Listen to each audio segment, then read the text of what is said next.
नमस्कार, आप देख रहे हैं गढ़ आवाज। मैं हूं महावीर सिंह रमन आपके साथ। पूर्व विधायक कोटद्वार शैलेंद्र सिंह रावत के द्वारा नगर निगम कोटद्वार के अंतर्गत लछमपुर भाबर क्षेत्र में प्रबंधक अभय रावत के सौजन्य में कोटद्वार के नौनिहालों के उज्जवल भविष्य को देखते हुए यूनिकस एकेडमी की स्थापना की है। आज इस एकेडमी का शुभारंभ ममतामयी माता मंगला जी व भोले महाराज के हाथों से किया गया। लछमपुर कोटद्वार भाबर में यूनिकस एकेडमी के सेरेमनी समारोह में भोले जी महाराज व ममतामयी माता मंगला जी ने बतौर मुख्य अतिथि शिरकत करते हुए अकादमी के संस्थापक शैलेंद्र रावत व अभय रावत को शिक्षा के क्षेत्र में एक नए आयाम के लिए शुभकामनाएं देते हुए अपनी ओर से हर संभव योगदान का आश्वासन दिया। करता हूं कि आप समर्पण भाव से, निष्ठा से, कर्मठता से, क्योंकि चार चीज प्रभावित होती है अगर किसी एजुकेशनल इंस्टीट्यूशन में अगर ठीक सिस्टम नहीं है, अगर प्रिंसिपल ठीक नहीं है, तो माता पिता प्रभावित होते हैं, बच्चे प्रभावित होते हैं और स्कूल प्रभावित होता है। मैं प्रिंसिपल साहब का भी धन्यवाद करूंगा। जिस दिन उनका अपॉइंटमेंट लेटर दिया जा रहा था तो उन्होंने बड़े आत्मविश्वास से कहा कि मैं सारी चीज मैनेजमेंट की मानूंगा, लेकिन एक चीज पे मुझे फ्रीडम चाहिए, मुझे स्वतंत्रता चाहिए। इसके लिए आपका बहुत बहुत मैं धन्यवाद करूंगा और बहुत बहुत बधाई दूंगा। होना चाहिए। उन्होंने कहा टीचर सिलेक्शन में मैं कंप्रोमाइज नहीं कर पाऊंगा। अगर आप कहते हैं कि कंप्रोमाइज करना है तो मैं अपॉइंटमेंट लेटर नहीं पढ़ूंगा। टीचर सिलेक्शन में जो पारदर्शिता पूर्वक होगा वो मैं करूंगा। माता पिता जो बड़ी सोच के साथ अपनी सारी चीजों का कटौती करके जो है अपने बच्चे का भविष्य बनाने के लिए, अगली पीढ़ी को आगे भेजने के लिए बड़ी ताकत के साथ विद्यालय में, अच्छे विद्यालय में पठन का कार्यक्रम कराते हैं, वो माता पिता का भी सपना चकनाचूर होगा।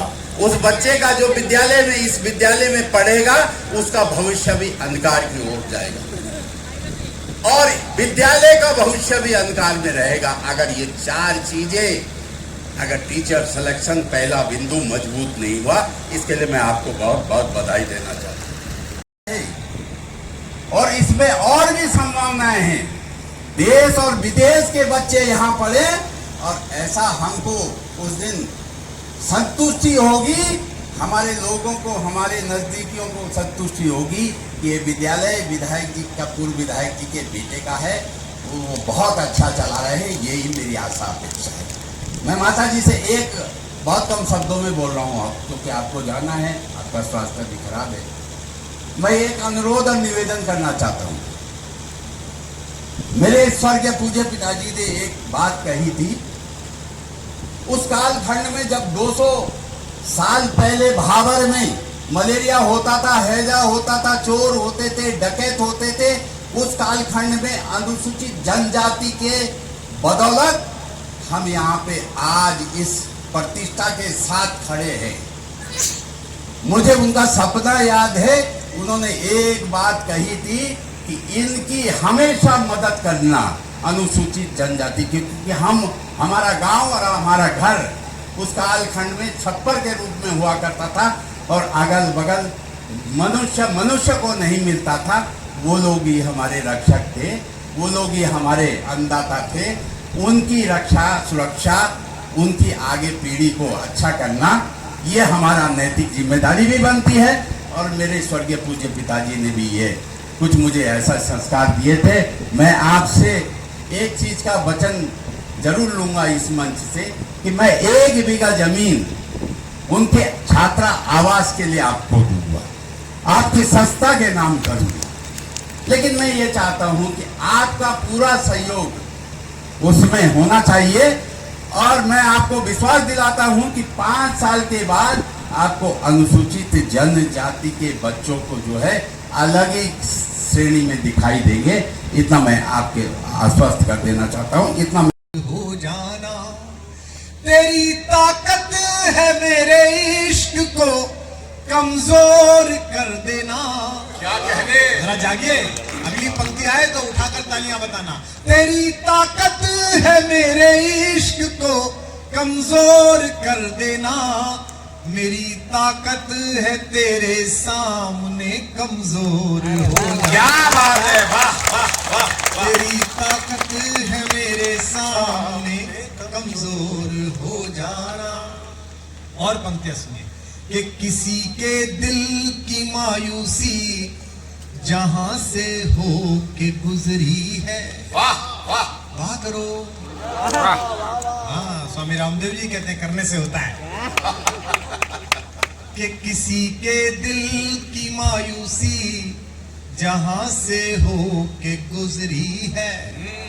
हमारी सारी चालाकी वहीं पर खो के गुजरी है। क्या कहने। जो जवान लोग बैठे हों उनको दो लाइन सुनाता हूँ, बताएं। हमारी, यहाँ तो सभी जवान होते हैं, मैं तो तिवारी जी के टाइम से आता रहा हूँ।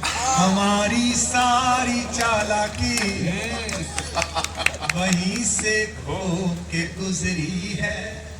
तुम्हारी और मेरी रात में बस फर्क इतना है। क्या बात है। तुम्हारी और मेरी रात में बस फर्क इतना है। तुम्हारी सो के गुजरी है, हमारी जो के गुजरी है। वही समारोह का मुख्य आकर्षण दिल्ली से देश के प्रसिद्ध कवि डॉक्टर कुमार विश्वास व उनके सहयोगी रहे। समारोह में डॉक्टर विश्वास को सुनने के लिए सैकड़ों दर्शकों को घंटों इंतजार करना पड़ा। आखिर में जब कुमार विश्वास व उनकी टीम समारोह में पहुंची तो दर्शकों में उत्साह दिखाई दिया।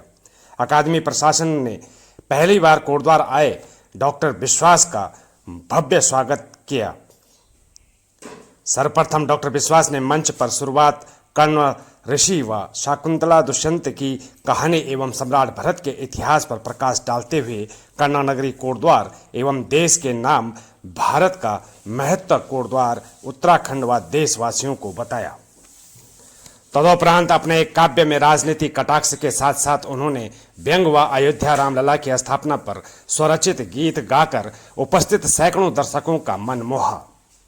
साथ ही उनकी टीम में हास्य कवि रोहित शर्मा, अनिल अग्रवंशी, रमेश मुस्कान व शशि त्रिपाठी ने दर्शकों को खूब गुदगुदाया।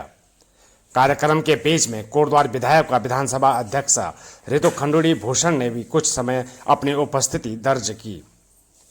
समारोह में जहां एक शिक्षण संस्थान का उद्घाटन कार्यक्रम रहा, वहीं मंच पर काफी हद तक राजनीतिक झलकियां भी दिखी।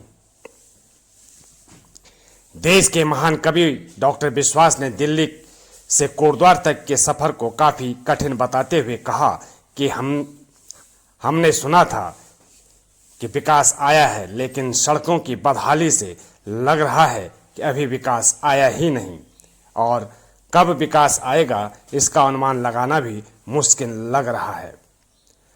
डॉक्टर विश्वास ने कहा कि अरविंद केजरीवाल देश का सबसे अधिक पढ़ा लिखा इंसान है और उनकी जगह जहां होनी चाहिए वे वर्तमान में वही हैं। इस तरह से कुमार विश्वास ने उद्घाटन समारोह में कई राजनीतिक व नेताओं पर तंज कसने में भी कोई कसर नहीं छोड़ी। तुम भी लड़े थे? जी अंकल जी, मैं भी लड़ा था। क्या नाम है बेटा आपका? जी भजन लाल। आओ बेटा मुख्यमंत्री, आओ आओ। वो बेचारा देख रहा कि मैं कहाँ गया था। वसुंधरा जी ने कहा जी मेरा बोले आप भजन करो, भजन तुम वसुंधरा संभालो। आओ बेटा। रहा होगा आपके पूर्वजों का पुण्य कर्म रहा होगा कि आप यहाँ रहते हैं, इस जगह पर आप सांस लेते हैं। जब आप मंच पर आई, आपके पिताजी के साथ बहुत काम किया। जिस समय हम लोकपाल का आंदोलन कर रहे थे, उस समय हमारे मन में एक इच्छा थी किसी एक राज्य में, भारत के 28 प्रदेशों में, उस समय तो इतने ही थे, किसी में तो इतनी साहस हो, इतना पुरुषत्व, इतना पौरुष हो कि वो भ्रष्टाचार के विरुद्ध अपनी विधानसभा में, अपनी कैबिनेट में बिल पास कर सके। मैं भारत के लगभग 13 मुख्यमंत्रियों से निजी रूप से परिचित था, सबसे मिला। सब अपने सेंट्रल हाई कमांड से डरे हुए थे, सब अपने नेताओं के फंसने से डरे हुए थे। जो पहले व्यक्ति मिले जिन्होंने मुझसे कहा पूरा बिल भ्रष्टाचार के खिलाफ है, मैं लागू करूंगा, वो जनरल साहब थे जिन्होंने लागू किया। आपको पता है भारत में पहली बार उत्तराखंड में लोकपाल बिल पास किया। वो अलग बात है कि उसे केंद्र ने स्वीकृति नहीं दी, तो वो उस तरह से लागू नहीं हो पाया, और लागू हो जाता तो अभी क्या हो जाता। जो साथ चले थे वो कहाँ पहुंचे, उससे क्या करना था, फायदा ही क्या था उसे जो हुआ। खैर मैं 4 चार पंक्तियों में मां की वंदना करता हूं। ये सरस्वती का मंदिर है। इस परिसर से नए दधीच निकले, नए नचिकेता निकले, नए ध्रुव निकले, नई गार्गी अपाला निकले, नई विदुषियां निकले, नई भारती निकले। क्योंकि कोई नहीं जानता कि किस विद्यालय से कौन निकले। कोई नहीं जानता था कि ग्वालियर के राजवंश के वित्त से पोषित एक प्राइमरी स्कूल में पढ़ने वाला एक लड़का जो डीएवी कानपुर में बीए करने के लिए जाएगा, वो कालांतर में भारत के राष्ट्रवाद की राजनीति का सूर्य बनकर निकलेगा और अटल बिहारी वाजपेयी के रूप में देश का प्रधानमंत्री बनेगा। कोई नहीं जानता था कि गुजरांवाला में एक 3 बीघे के किसान का लड़का भारत का ऐसा प्रधानमंत्री बनेगा, विश्व जिसकी प्रतिभा का लोहा मानेगा, डॉक्टर मनमोहन सिंह के रूप में। कोई नहीं जानता था कि तमिलनाडु के एक मछुआरे का लड़का जिसका पिता मुअज्जिन का काम करता है मस्जिद में अजान देने का, वो भारत को आणविक और पारमाणिक शक्ति बनाने के लिए अपने जीवन की असमय वीणा को साध्य कर देगा और एपीजे अब्दुल कलाम के रूप में रसखान की परंपरा का नाम करेगा। तो इस विद्यालय से आज के इस मंगल अवसर पर मेरी शुभकामना है कि यहाँ से ऐसे युवा भारत का निर्माण हो जिस पर उत्तराखंड भी गर्व कर सके, भारत भी गर्व कर सके और विश्व भी गर्व कर सके। मुस्कुराती जिंदगानी चाहिए, शब्द की जागृत कहानी चाहिए। और अगली 2 पंक्तियों पर पूरा सदन जितने भी लोग हैं वो दोनों हाथ उठाकर स्वीकृति लगाएंगे अपनी तालियों की कि मुस्कुराती जिंदगानी चाहिए, शब्द की जागृत कहानी चाहिए। सारी दुनिया अपनी हो जाती है, बस एक उसकी मेहरबानी चाहिए। उस त्रैलोक्य के स्वामी की लो अब लौट चले रघुराई, चलो अब लौट चले रघुराई। सब गाइए। चलो अब लौट चले रघुराई, चलो अब लौट चले रघुराई। जन जन के हित इस निर्जन में, अगली पंक्ति पर तालियों की ताल तैयार रखना। जन जन के हित इस निर्जन में हमने उम्र खपाई, चलो अब लौट चले रघुराई, चलो अब लौट चले रघुराई। गाइए। चलो अब